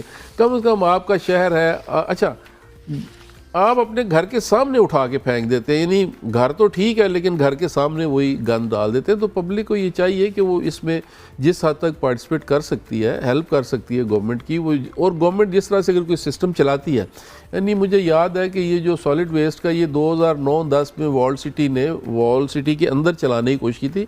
I was also part of that उस वक्त प्रोजेक्ट का। तो उस वक्त वो जो सोशल मोबिलाइजेशन टीमें थी वो जाती थी, अवेयरनेस भी देती थी कि जी ये लिफाफा है, इसमें डालना है।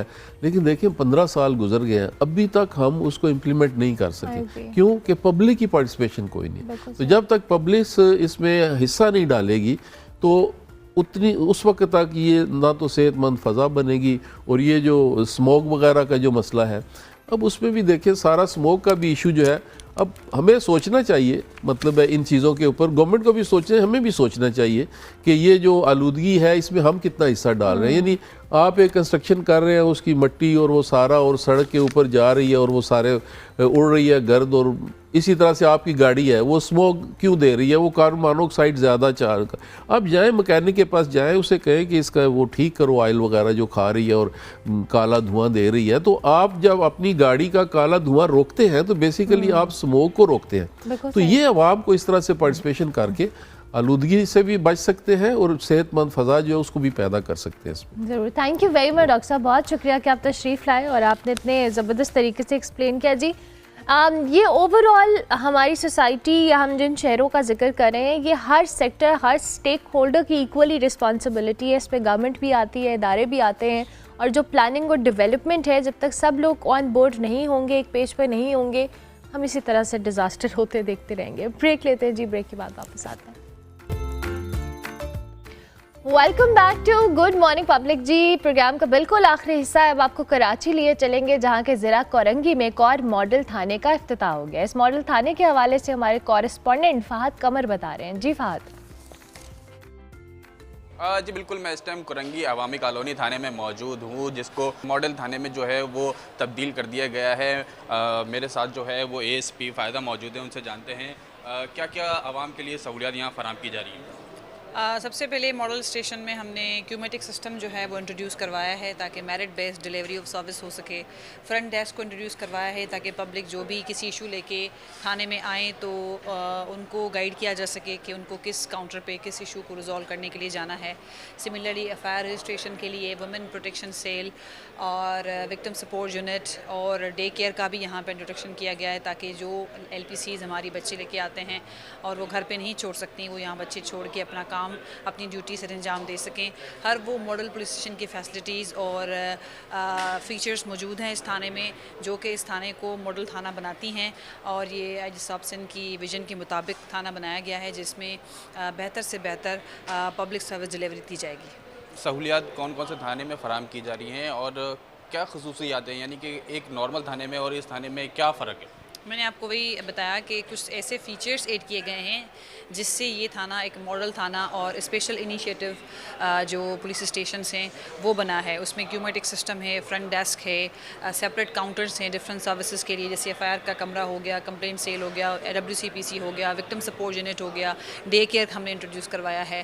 कि ऐसी फैसिलिटी, ऐसी कंफर्टेबल इन्वायरमेंट हमने प्रोवाइड किया है पब्लिक को, जिसमें वो आके कंफर्टेबली अपने मसले मसाइल बता सकते हैं और कंफर्टेबली अपने जो इश्यूज़ जो हैं वो बता सकते हैं, और उनकी जो पब्लिक सर्विस डिलीवरी है वो इजीली हो जाएगी और कोई डिले किसी चीज़ में नहीं होगा। ठीक है, बहुत शुक्रिया। ये थी हमारे साथ एएसपी फ़ायज़ा, वो यहाँ पर इस थाने के बारे में जो है वो मालूमात फ़राहम कर दी थी। यहाँ पर अपने कैमरामैन से बोलूँगा यहाँ की थोड़ी सी ये मशीनरी दिखाएं कि यहाँ पर जो है वो जदीद मशीनरी लगाई गई है। एफआईआर किसी को रजिस्टर्ड करानी हो, लॉस्ट एंड फाउंड की रिपोर्ट है, कंप्लेंट सेल है, वुमेन एंड चाइल्ड के हवाले से किसी को कोई विक्टिम यूनिट है और दीगर जो यहाँ पर कंप्लेन है वो यहाँ पर जो है उसके टिकट फराहम किए जाएंगे और उसके बाद जो है वो यहाँ से वो अपनी कंप्लेन दर्ज करा सकते हैं। यहाँ पर जो साइलिन है उनको भी जो बैठने की सहूलियात फराहम की गई हैं। यहाँ पर जो है यहाँ का एम्बियंस जो है वो बहुत अच्छे तरीके से डिज़ाइन किया गया है। जो है यहाँ पे सोफ़े लगाए गए हैं। एक फ्रंट डेस्क जो है वो कायम की गई है जहाँ पर 24 घंटे पुलिस एहलकार जो है वो अपनी ड्यूटी के फ़राइज़ सर अंजाम देंगे। इसी तरीके से मुख्तलिफ जो है वो कमरे बनाए गए हैं। हर कंप्लेंट सेल जो है उसके लिए एक अलग रूम मुख्तस किया गया है जहाँ पर किसी किस्म के आवाम को मुश्किलात का सामना ना करना पड़े। जी बहुत शुक्रिया फ़ाद, आप इस हवाले से बता रहे थे। जी प्रोग्राम का वक्त ख़त्म हुआ। इंशाल्लाह मेरी आपसे मुलाकात होगी अब मंडे को, लेकिन कल परसों आप हमारा बेस्ट ऑफ देख सकेंगे। जाते जाते हम आपको सवात लिए चलेंगे और कहा जाता है कि मौसीकी रूह की ग़ज़ा है और सवात के पहाड़ों में ये ग़ज़ा जी रबाब के सुरों से मिलती है। ये वो सरज़मीन है जहाँ हर नगमा फितरत की हमांगी से जन्म लेता है और जहाँ हवा के झोंकों में भी सुर रक्स करते हैं। रबाब वो साज है जी जो लकड़ी से नहीं बनता, बल्कि इसकी जो हर तार है वो पश्तून सकाफत हो, मोहब्बत हो और नरमी की कहानी सुनाती है। इस हवाले से जी समद अंजुम की आप ये रिपोर्ट देखें। मैं आपसे मिलूंगी मंडे को।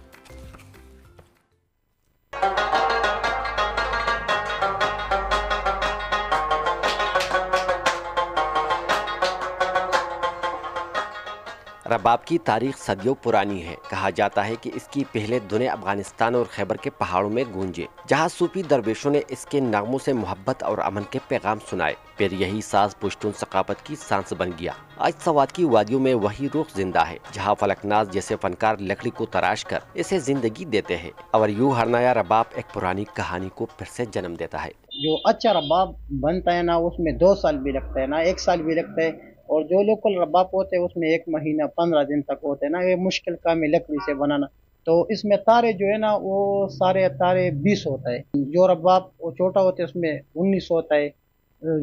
कटा बम जिर इनके मेन जो तारे ना उसका ये नाम है, और शातार और बच्ची होते हैं।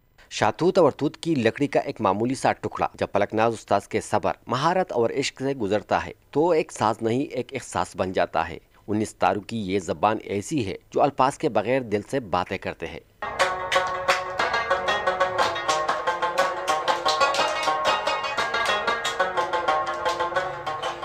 पंद्रह साल से फलकनाज अपनी उंगलियों के निशान सैकड़ों रबाबों पर छोड़ चुके हैं। हर साज के पीछे इनकी रातें, दिन और एहसासात छुपे हैं। कभी 20 दिन, कभी 2 महीने लगते हैं।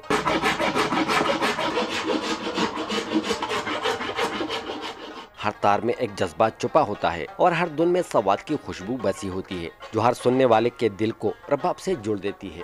सुर के बादशाह रबाब अगर मौसीकी में शामिल न हो तो इसकी मिठास अधूरी रह जाती है। यह साज दिलों की धड़कन और रूह की ज़बान बनकर सुनने वालों को मशहूर कर देता है। कैमरा टीम के साथ समाधान पब्लिक न्यूज़ सवात।